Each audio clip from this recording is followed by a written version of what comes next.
Snap-drillin käyttö 2-tuumaisen putkeen. On 2-tuumainen snap-drilli, me on 33 millinen terä pistetty paikalleen. Pystytään säätämään. On vesivaaka tossa. Saadaan se aina samaa linjaa jokainen lähtö. Pistetään kiinni. Pieni hienosäätö. Sen jälkeen kiristys.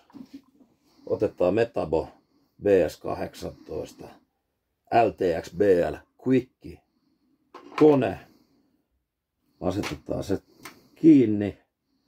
No, tässä on syöttöruuvi, mistä säädetään tuo syötön nopeutta. Nyt me laitetaan se nollille tässä alkuunsa. Me pitää katsoa, että on nopeusalue on 1 ja momentti on täällä porauksella.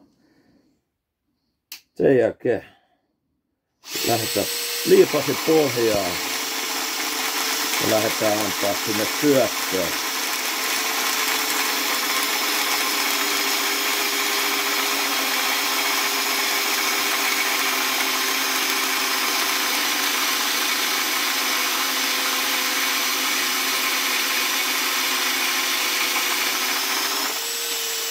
No,